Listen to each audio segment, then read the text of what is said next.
오늘 주시는 하나님의 말씀은 베드로후서 3장 8절부터 14절까지 있습니다.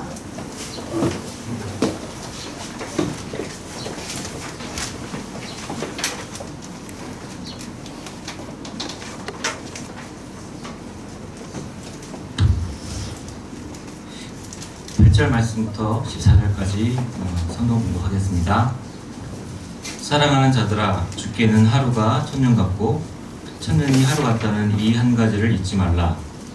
주의 말씀은 어떤 이들이 더디다고 생각하는 것 같이 더딘 것이 아니라 오직 주께서는 너희를 대하여 오래 참으사 아무도 멸망하지 아니하고 다 회개하게 이르기를 원하시느니라. 그러나 주의 날이 도둑같이 오리니 그 날에는 하늘이 큰 소리로 떠나가고 물질이 뜨거운 불에 풀어지고 땅과 그 중에 있는 모든 일이 드러나리로다. 이 모든 것이 이렇게 풀어지리니 너희가 어떤 사람이 되어야 마땅하냐. 거룩한 행실과 경건함으로 하나님의 날이 임하기를 바라보고 간절히 사모하라. 그날에 하늘이 불에 타서 풀어지고 물질이 뜨거운 불에 녹아지려니와 우리는 그의 약속대로 의가 있는 곳인 새 하늘과 새 땅을 바라보도다. 그러므로 사랑하는 자들아, 너희가 이것을 바라보나니 주 앞에서 점도 없고 흠도 없이 평강 가운데서 나타나기를 힘쓰라. 아멘.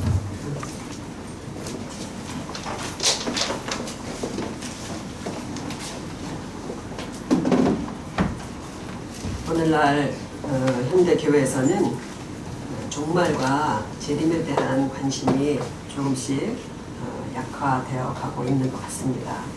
이런 믿음의 내용은 오히려 그래서 이단들의 전유물처럼 그렇게 여겨지고 있는 실정이에요. 종교 사회학적 측면에서 볼 때 생활 수준이나 소득 정도가 높아지면 종교적인 신념은 약화된다고 합니다. 혹은 지금의 삶에 너무 만족해서, 혹은 지금의 삶이 너무 팍팍해서 우리 주님이 다시 오실 마지막 날에 우리가 무심해지고 있지는 않은지 모르겠습니다. 기독교 신앙의 중요한 뼈대 중에는 예수님의 재림에 대한 믿음이 있습니다. 오늘 주님의 재림에 대한 말씀인데요. 우리가 오늘 말씀을 나누는 중에 이 영광스러운 날을 다시 소망하고 더욱 사모하는 믿음을 주시기를 간절히 바랍니다. 오늘 우리가 읽은 본문 말씀은 예수님의 재림을 부정하는 사람들에 대해서 경계하는 내용이에요. 베드로후서 전체를 읽어보면 베드로 사도가 이 편지를 쓰게 된 사연을 알 수 있는데, 때는 주후 65년경입니다. 예수님이 승천하시고 30년이 훌쩍 넘은 때입니다. 당시 교회는 예수님이 그 시대에 재림하실 걸 기대하고 있었죠. 그런데 시간이 가도 재림의 징후는 없고 박해는 점점 심해지고 있었던 거예요. 모진 박해를 정면으로 맞서고 있는 것은 고난 중에 주님이 오셔서 극적인 영광을 받을 것을 기대했기 때문이 아니겠어요? 고난을 감수했다면. 그러나 예수님의 재림을 전해준 사도들조차도 하나둘 순교해서 세상을 떠나가고 있었어요. 이때 교회 안에 예수님의 재림과 종말에 대한 믿음을 휘젓는 거짓 교사들, 거짓 선지자들이 이제 나타난 것입니다. 그들은 재림과 심판에 대해서 조롱하며 사람들을 미혹하고 있었습니다. 예수님이 다시 재림하신다, 다시 오신다는 말이 구약 성경 어디에 있냐는 거예요. 어디에 있어요? 또 세상에 종말이 온다는 말이 어디 있냐는 거예요. 아직까지 세상도 그대로고 예수님도 다시 오시지 않으니 제자들이 전해준 말을 믿을 수 없다는 것입니다. 재림과 종말에 대한 그런 약속이 구약 성경에 보면요, 다른 방식으로 표현이 되죠. 그러니까 성도들의 구원과 악인에 대한 메시아의 종말적인 심판, 이것이 선지 예언서에 보면 수없이 예고되고 있습니다. 아주 많은 곳에 마지막에 대한 이야기가 있어요. 그러나 그들이 주장한 대로 지구에 종말도 없고 하나님의 심판도 없다면 남는 게 뭐겠어요? 제일 중요한 것은 여기서 잘 먹고 잘 사는 것이 되는 것입니다. 유대인들의 전통적인 그 복의 개념이 그랬잖아요. 그래서 이들이 먹고 마시며 정욕대로 행동하는 그런 무리들이 생겼다는 것을 오늘 앞부분을 보면 잘 알 수 있습니다. 심판에 대한 경각심이 없으면 부도덕과 방종과 타락이 따를 수밖에 없어요. 이 문제로 베드로 사도가 두 번째 편지를 오늘 쓰게 된 것입니다. 현대 성도들은 예수님의 재림과 세상의 종말에 대해서 어떻게 생각하고 있을까요? 요즘은 하나님의 심판, 예수님의 재림, 종말 같은 말을 하려면 교회 안에서도 눈치를 보게 되는 이상한 풍토가 되어버렸습니다. 세련된 교회일수록 더한 것 같아요. 성도들 가운데도 하나님의 심판에 대해서 거부 반응을 보이는 사람들이 종종 있습니다. 하나님이 왜 굳이 이 세상을 심판하시고 멸하려 하시냐는 거예요. 지금처럼 다들 사람들이 자기 몫의 삶을 살며 이 지구가 영원까지 가게 하면 안 되냐는 거예요. 안 됩니까?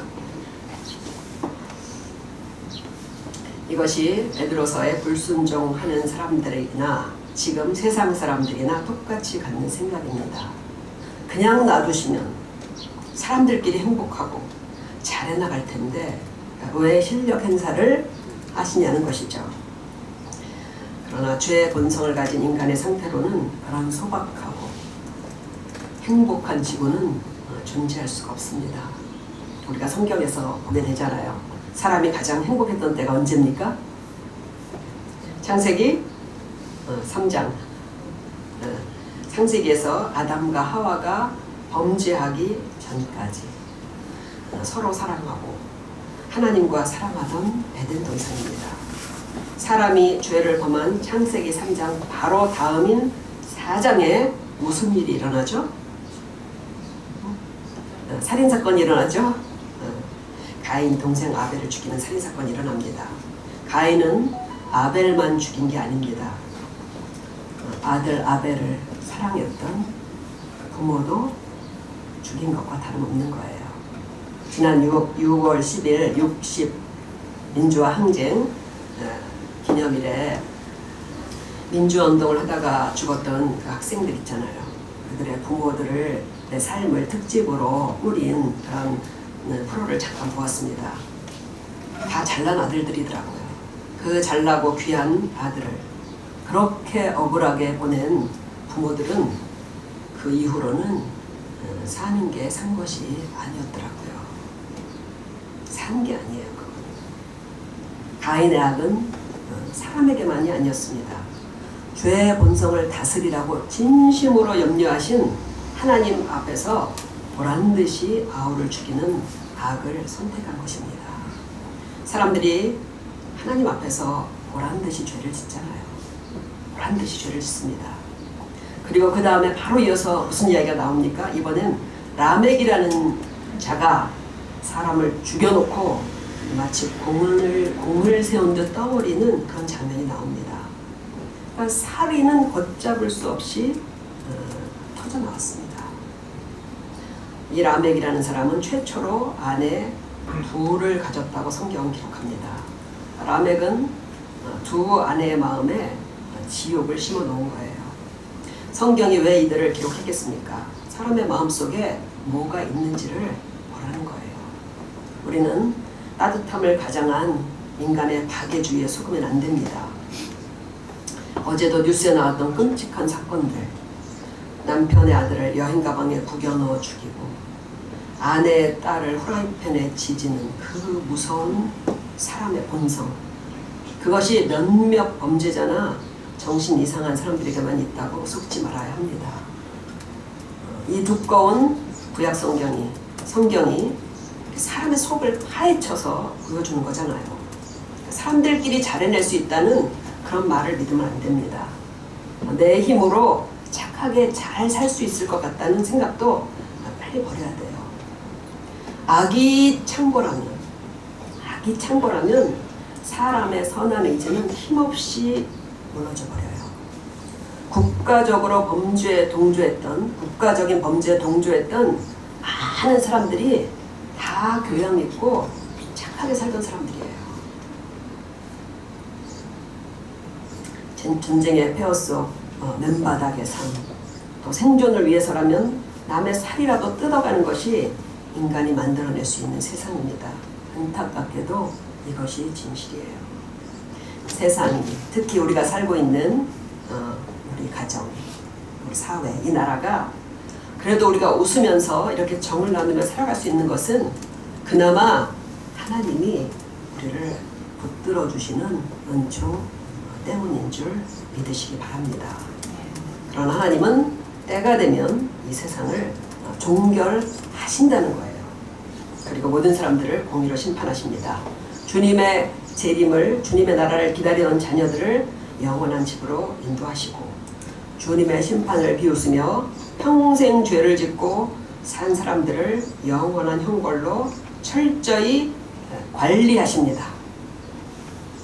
다시는 악을 행하지 못하도록. 우리는 심판당하는 이들을 동정할 처지가 아니에요. 긍휼이 많으신 분은 하나님이시지 우리가 아닙니다. 오히려 내가 이 심판을 면하도록 십자가에서 죄값을 대신 치르신 예수님께 머리를 조아리고 영광을 돌려야 맞는 것입니다. 그리고 예수님께서 만민 중에 모든 사람들에게 영광을 받으실 주의 날을 우리가 간절히 고대해야 합니다. 그렇다면 이 세상의 종말인 그 날은 언제 올까요? 이 편지가 쓰여진 당시에도 보면요, 예수님의 재림이 너무 늦다고 그랬어요. 그런데 그 이후로도 2000여 년의 시간이 또 흘렀습니다. 베드로 사도는 예수님의 재림이 왜 늦어지는지를 해명을 해요. 8절에 보면은 사랑하는 자들아 주께는 하루가 1000년 같고 1000년이 하루 같다는 이 한 가지를 잊지 말라. 이 말씀은 이 재림까지의 기간이 하나님께도 굉장히 특별하시다는 뜻이에요. 일각의 여삼추라는 말 들어보셨죠? 간절히 바라는 일을 우리가 기다릴 때 왜 이렇게 시간이 안 가느냐고 느껴보신 적이 있을 거예요. 그러니까 하루가 1000년 같다는 의미가 그거예요. 하나님은 지금 고통당하는 성도들, 또 박해받는 성도들을 볼 때 당장 구원하고 싶지만 그렇게 못하시기에 하루가 1000년같이 길게 느껴지는 마음이시라는 것입니다. 또 1000년이 하루 같다는 뜻이 뭐예요? 한편으로는 아직 돌아오지 않은 사람들을 기다려야 하시기에 긴 1000년을 하루 같은 마음으로 여기신다는 것입니다. 부모는 평생 자식을 기다리잖아요. 나간 자식을 위해 그 구원의 문을 닫을 수가 없는 것입니다. 하나님은 단지 심판의 시계를 맞춰놓고 무정하게 지켜보시는 게 아닙니다. 9절에서 말씀하시죠. 오직 주께서는 너희를 대하여 오래 참으사 아무도 멸망하지 아니하고 다 회개하기에 이르기를 원하시느니라. 재림까지의 지금 기간이 2000년이 지나게 된 이유는 단 한 가지예요. 할 수만 있으면 더 많은 사람들이 회개하기를 기다리신다는 것입니다. 심판을 이렇게 늦추시는 이 말씀에서요, 우리는 하나님의 고뇌를 느낄 수가 있는 거예요. 우리가 하나님의 심판에 대해서 뭘 안다고 하나님을 심판하겠습니까? 미국 선교센터의 자료를 보면 세계 인구 중 단 1%가 기독교인이 되기 위해서 1430년이 걸렸다는 통계가 있어요. 제자들이 복음을 전파하기 시작한 후 서기 1430년이 되어서야 전 세계 인구의 1%가 간신히 기독교인이 되었다는 것이에요. 그러니 하나님이 1000년을 하루같이 기다리실 수밖에 없는 것입니다. 하나님 앞에 오시기까지 하나님께서 몇 년을 기다려 주셨나요? 저는 한 25년을 기다려 주셨습니다. 우리 교회에는 거의 70년을 기다려 주셔서 나오신 분도 있습니다. 하나님은 지금 내 주변에서 아직 불신앙으로 살아가는 사람까지도 그렇게 기다리고 계십니다. 그러나 그 기다림이 영원하지는 않다는 거예요. 결국 그날은 반드시 오는데 도둑같이 온다는 것입니다. 10절에 보면 그러나 주의 날이 도둑같이 오리니. 종말의 시각은 분명히 다가오고 있지만 이 날이 올 것을 지금 믿고 기다리는 사람들은 그리 많지 않습니다. 이 사실을 믿지 않는 사람들에게 주의 날은 한밤중에 들이닥친 도둑처럼 예고 없이 일어날 것입니다. 그러나 우리에겐 이미 그날이 올 것을 알고 깨어있으라고 말씀하셨어요. 깨어있으라고. 그러므로 깨어있으라. 집주인이 언제 올는지, 예수님이 언제 오실는지, 혹 저물 때일는지, 밤중일는지, 닭울 때일는지, 새벽일는지 너희가 알지 못합니다. 도둑이 오는 시간은 모르지만 도둑이 올 것을 안다면 자는 사람은 없어요. 우리가 영적으로 잠들지 말아야 할 것은 예수님께서 잠자지 말고 깨어서 주의 날을 준비하라고 하셨기 때문입니다. 주의 날에는 오늘 본문에서 이런 일이 일어난다고 그렇게 우리에게 전하고 있죠. 10절에 보면 그날에는 하늘이 큰 소리로 떠나가고 물질이 뜨거운 물에 풀어지고 땅과 그 중에 있는 모든 일이 드러나리로다. 그러니까 이 말씀은 해석이 필요 없어요. 이 세상이 다 어떻게 된다는 얘기예요? 없어진다는 얘기예요. 사라진다는 얘기예요. 하늘이 모래와 같이 천둥과 같은 소리로 사라질 것입니다. 계시록에 보면 하늘이 두루마리가 쫙 말리는 것 같이 떠나간다고. 하늘이 쫙 말려서 사라져 버린다는 거예요. 천재 대격변, 엄청난 광경이 벌어진다는 것입니다. 또 이 땅의 물질들이 뜨거운 불에 풀어진다고, 이렇게 풀어질 거라고 이렇게 말씀하시죠. 이 세상에서 가장 큰 힘은 자연계에서 가장 큰 힘이 뭔지 아세요? 그러니까 원소들이 있죠. 원소들. 그것이 서로 끌어당겨서 이렇게 뭉쳐지는 힘이라고 해요. 그게 가장 센 힘이래요. 그러니까 하나님이 만물을 붙들고 계시다고 그러잖아요. 그죠? 그러니까 하나님이 붙들고 있는 이 에너지, 붙들고 있는 힘을 놓으시면, 그러면 모든 물질은 다시 뭐로 돌아가는 거예요? 다 무로, 원소로 돌아가 버리는 거예요. 그렇게 인간이 잠시 머물던 지구와 자연계가 사라진다는 것입니다. 이 날에 대해서는 예수님께서도 복음서에 자세히 가르쳐 주셨고, 또 구약성경의 다니엘서나 이사야서 그리고 요한계시록에서도 자세히 많은 부분을 설명을 해주셨습니다. 그러나 우리가 알아야 될 것은 그것은 다 부분적이에요. 그것만으로는 이 날의 신비를 다 이해할 수 없다는 것입니다. 우리가 신앙생활을 오래 하신 분들, 특히 진리에 대해서 많이 아는 것 같지만 실은 가장 기본적이고 단순한 영적 이치라 해도 완전하게 아는 것은 하나도 없습니다. 완전하게 아는 건 하나도 없어요. 지금은 모든 것이 거울을 보는 것처럼 희미한 것이고, 거울을 보는 것처럼 희미하다고 했잖아요. 그날이 되어야 얼굴을 맞대고 보는 것처럼 모든 것이 선명하게 드러나는 것입니다. 천국도 그런 것 같아요. 천국을 상상해 보셨습니까? 저는 이런 생각을 해봤어요. 천국은 아마도 우리가 상상하는 것과 완전히 다르다. 그러니까 우리가 상상하는 것과 얼마나 다를지 상상이 안 돼요. 그러니까 적어도 이 땅에서 우리가 경험하고 누리고 아는 것은 하나도 없을 것 같아요. 천국에는. 이 땅은 우리 육체를 가진, 육신을 가진, 한계를 가진 그 피조물을 위해 만들어진 것입니다. 거기에 맞게. 그러나 우리가 영원히 부활해서 살 영원한 부활의 생명체에는 지금 세상 게 하나도 맞지 않아요. 여호와의 증인 아시죠? 여호와의 증인의 교리를 보면요, 하나님께서 이 지구를 다시 손을 좀 보셔서, 그리고 여기서 영원히 살게 하신다고 그렇게 이야기를 합니다. 오늘 말씀만 봐도 전혀 그게 아니잖아요. 우리가 살 곳은 새 하늘과 새 땅입니다. 천국에 갔더니 화려한 맨션에서 사람들이 살더라. 그런 거 망상입니다. 뭘 보고 왔는지 모르겠어요. 우리는 하나님께서 우리에게 말씀해 주신 것까지만 주님에 대해서 이해하고 믿으면 되는 것입니다.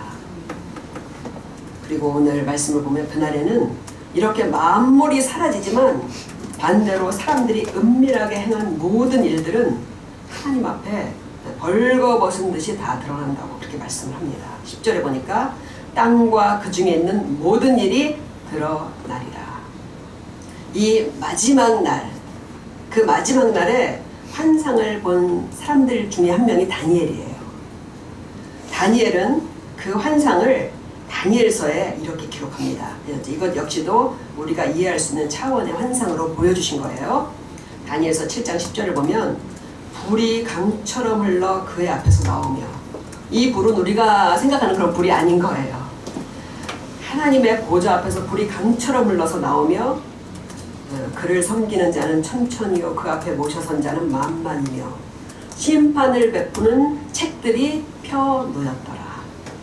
여기서 책들로 표현한 것은 인간의 모든 인생의 기억들이 다 누구에게 있다는 거예요? 하나님께 다 있다는 거예요. 하나님은 다 아신다는 거예요.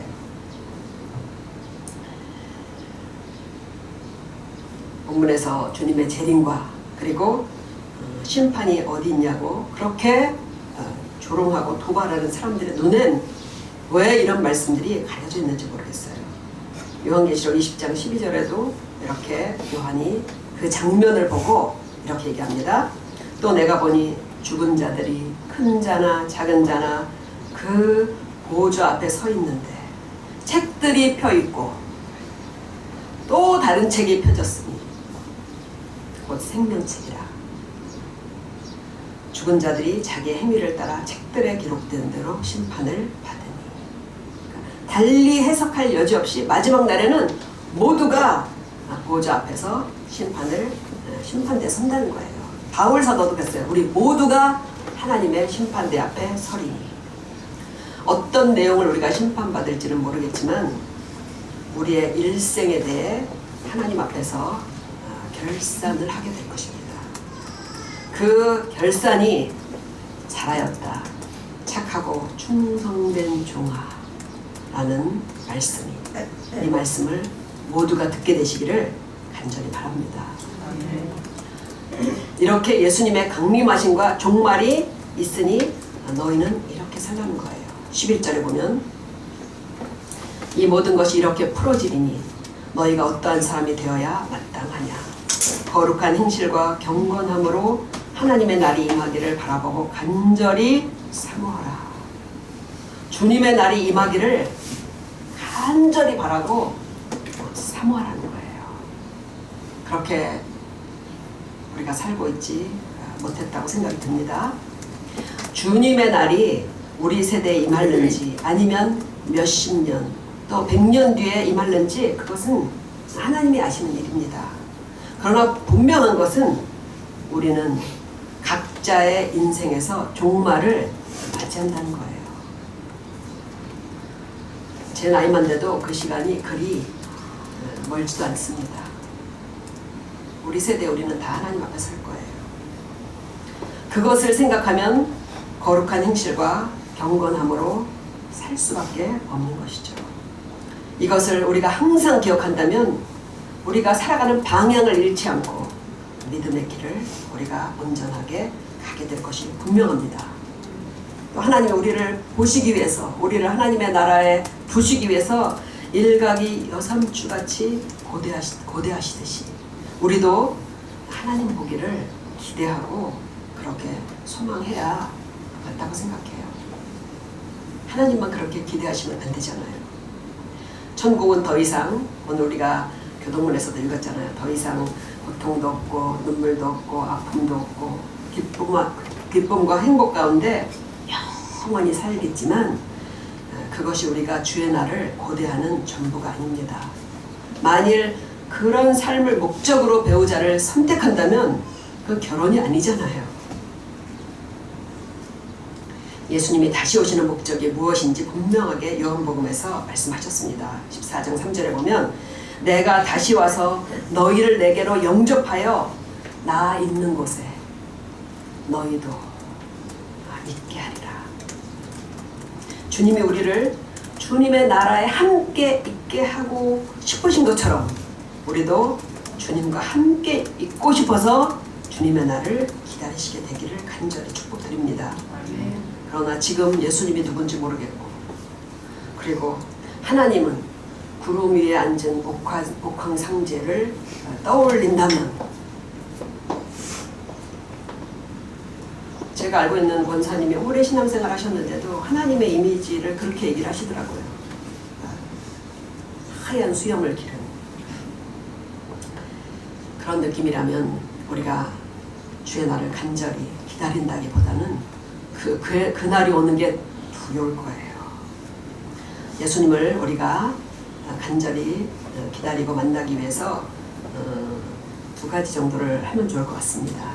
하나는 주님에 대한 사랑을 성령님 안에서 키워가는 거예요.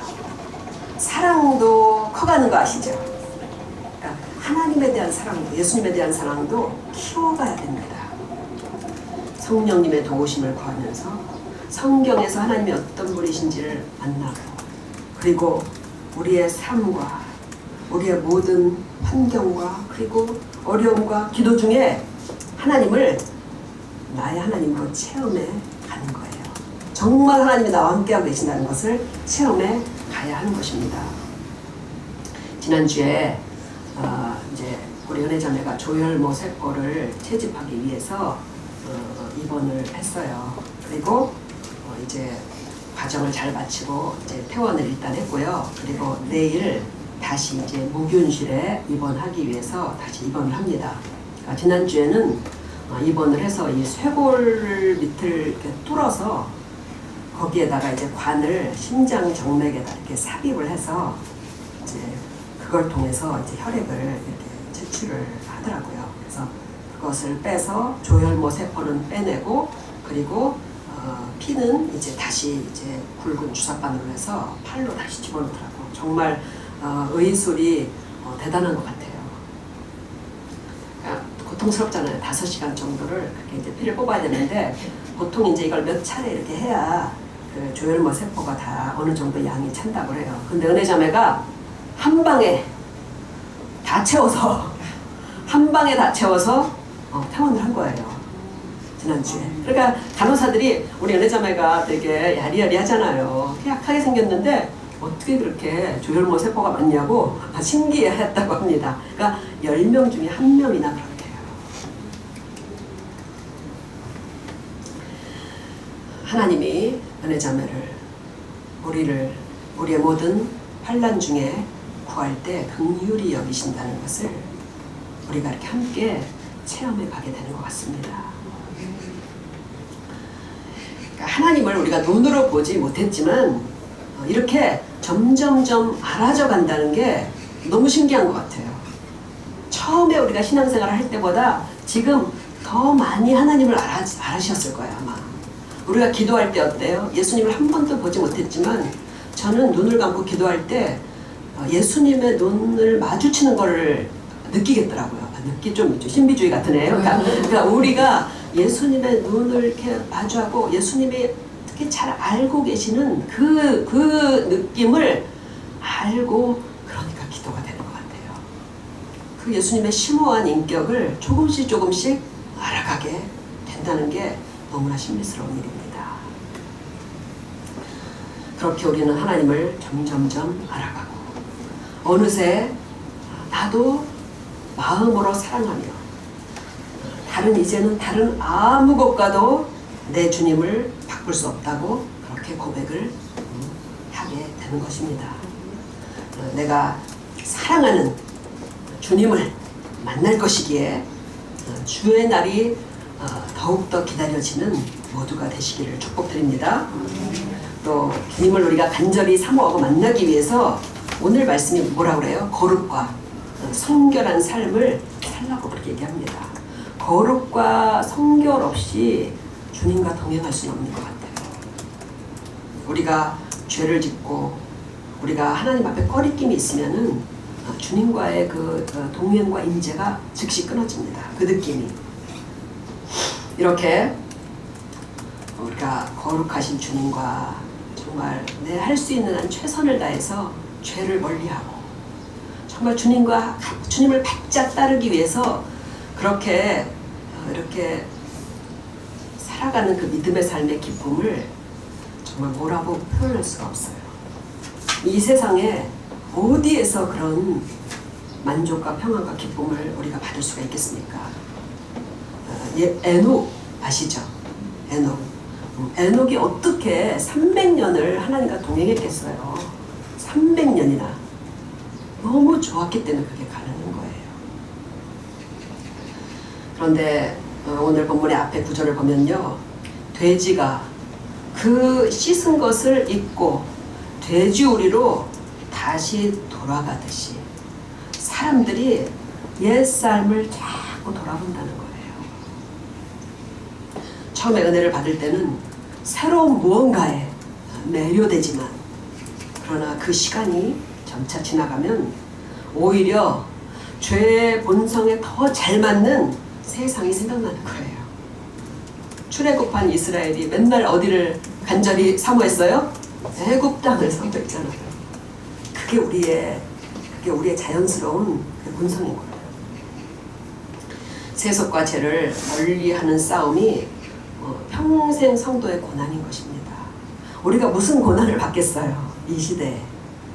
지금 복음을 위해서 고난받는 분들이 많이 있지만 우리의 평생의 고난은 세속과 죄를 멀리하는 싸움인 거예요. 점도 없고 흠도 없는 예수님 앞에 조금이라도 깨끗한 모습으로 서기 위해 이 거룩하고 경건한 싸움을 우리가 평생 해나가는 것입니다. 예배와 그리고 기도와 말씀이 이 싸움을 꾸준히 감당할 수 있게 해준다고 저는 믿어요. 기도를 한 날과 안 한 날은 이 싸움이 다릅니다. 말씀을 묵상하고 큐티를 하고 이런 날과 안 한 날은 분명히 달라요. 주님의 날에 우리도 마찬가지예요. 사람들이 받을 가장 큰 충격은 우리가 지금 다 이렇게 같이 살잖아요. 그죠? 같이 사는데 이렇게 섞여 살잖아요. 이렇게 섞여 살던 사람들이 영원히 분리돼서 둘로 나뉜다는 거예요.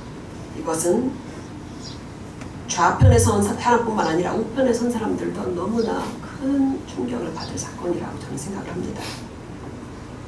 지금 내 일상에서 하나님 편에 서는 게, 하나님 편에 내가 서는 게 분명하지 않다면 그날에 우리가 어느 편에 세워질는지 어떻게 자신할 수 있겠어요? 조금이라도 주님의 가르침대로 우리가 옛 습성과 죄를 버리고 거룩하려는 그런 우리의 정말 이런 간절한 삶은 우리가 마지막 날에 하나님께 속할 자라는 걸 내 스스로에게 증명해 보이면서 하는 거예요. 말씀을 마칩니다. 예수님은 내가 가서 처소를 예비하고 다시 오셔서 우리를 데려가시겠다고 말씀하셨어요. 그날을 기쁨으로 기대하는 모두가 되어야 할 줄로 믿습니다. 우리가 하나님 앞에 서는 날이 있다는 걸 기억할수록 이 땅에서의 하루하루를 더욱 소중하고 알차게 살아갈 수밖에 없습니다. 이렇게 하루하루 주님의 날을 바라보며 우리가 살아간다면 하나님은 그 상상에서 사회에서의 일과 지위를 주시고 하나님의 사명을 주시고 그러면서 마지막까지 우리를 인도해 주시는 거예요. 그렇기 때문에 나이가 들어도 아무것도 할 수 있는 일이 없는 게 아니에요. 우리가 이 선상을 따라서 걸어간다면 나이가 들어도 무엇으로든 주님과 이웃을 섬길 수 있게 하나님께서 일을 맡기시고 주님 앞에 서는 그날까지 만족과 기쁨으로 살게 하실 것입니다. 그리고 그 마지막 끝에 주님 곁에서 완전하고 영원한 복락을 누리는 모두가 되시기를 간절히 축복드립니다. 아멘. 기도하시겠습니다.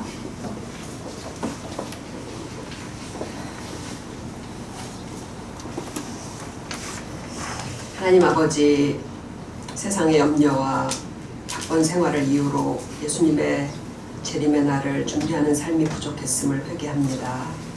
하루하루 죄와 세속을 멀리하며 거룩한 행실로 살아가길 원하오니 성령께서 우리의 이 연약한 의지와 믿음을 강하게 인도해 주시옵소서. 성실한 예배와 기도와 말씀을 통해 하나님을 더 알아가게 하시고 더 사랑하게 하셔서 주님의 날을 날로 더욱더 사모하게 도와주옵소서. 그렇게 살아가는 우리의 나날을 복되게 하시고 우리에게 속한 모든 것들을 형통한 길로 인도해 주시옵소서. 우리 주 예수 그리스도의 이름으로 기도하옵나이다. 아멘.